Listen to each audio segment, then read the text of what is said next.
Ինչու ենք մենք այստեղ, ինչու ենք մենք մեր արշավը սկսել երասխից։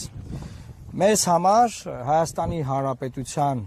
Սահմանադրության առաջին հոդվածը առանցքային հիմնարար նշանակություն ունի, իսկ այդ հոդվածը խոսում է Հայաստանի Հանրապետության ինքնիշխանության մասին։ Ահա այն ինքնիշխանության սիմվոլը, որը այսօր Հայաստանը ունի։ Սա երասխի մետալուրգիական գործարանն է որպես սիմվոլ, որովհետև այսօրվա կառավարությունը 2 տարի առաջ Ադրբեջանի պահանջով Հայաստանի Հանրապետության ինքնիշխան տարածքում դադարեցրել է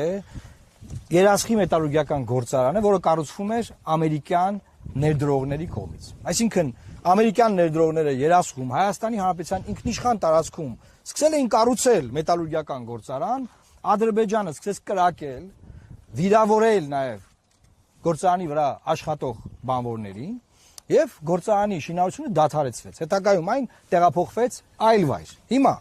խոսալ անդադար ինքնիշխանությունից, ասել, որ մենք ավելի ինքնիշխան ենք, քան երբևէ, սակայն ունենալ նման ամոթ,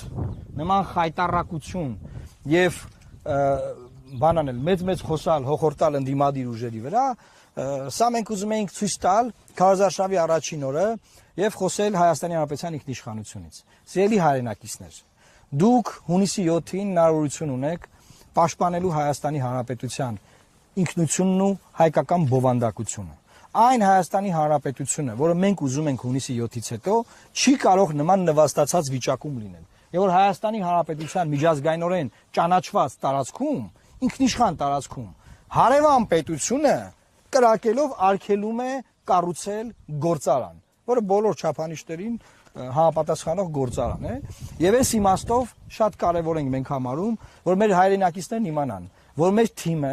այս ընտրություններին մասնակցելով սպառողական խոստումները մի կողմ դրած, խոսում է այն խնդիրներից, որոնք պաշտպանելու են մեր հայկական պետականությունը, Հայաստանի Հանրապետությունը։ Հունիսի 7-ին գնալով ընտրական տեղամասեր, քվեարկելով 19 քվեաթերթիկով, ընտրելով մեր թիմին, դուք հնարավորություն եք ստանալու այս խնդիրները կարգավորել։ Այս խնդիրների կարգավորումը բացարձակապես պարզ չէր։ Հետևողական աշխատանք էր պետք, սկզբունքային էր պետք լինել, պետք էր ասածին տեր կանգնել, գծած կարմիր գծերին տեր կանգնել եւ հետևողական բանակցային գործընթացում կանգնել մեր դիրքերի վրա եւ այս գործարանը կկառուցվեր։ Այդ ինչ արե մեր իշխանությունը։ Մի հատ շրջակա միջավայրի նախարարության հայտարարություն, մի հատ ԱԳՆ նախարարության հայտարարություն, մի քիչ կրակոց եւ որոշել են, որ դե լավ թարգենք, լավ։ Մեր ինքնիշխան տարածքն է, բայց դե բան չկառուցենք այստեղ գործարանը, գնանք ուրիշ տեղ։ Էսա այսօրվա իրավիճակը, ձեզ կասեն 10,000 դրամով ձեր թոշակն ենք ավելացնում, մեկը կասի ձեր դեղերն ենք էժանացնում, այն մյուսը ուրիշ բան կասի։ Իմացեք, եթե ինքնիշխան, անկախ հայկական պետականություն չունեցանք, մենք բացարձակապես որևէ ձևով որպես ազգ չենք կարող պաշտպանված լինել ապագա ցեղասպանություններից եւ ապագա արհավիրքներից։ Սա է մեր այսօրվա ուղերձը։ Մենք սրանով ցույց ենք տալիս, որ որպես կուսակցություն, որպես ընտրություններին մասնակցող ուժ մեր համար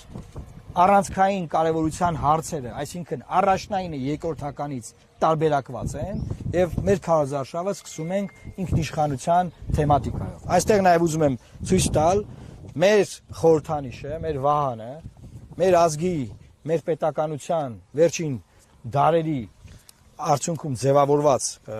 սիմվոլներն են եւ առաջին տեղում բնականաբար մեր զինանշանն է, մեր պետականությունն է ցույց տալիս եւ մենք ձեզ ասում ենք սիրելի հայրենակիցներ, որ այն շանսը, որ մենք բոլորս իմաստացել ենք այս ընտրություններով, մեր պետականությունը պաշտպանելու մասին է։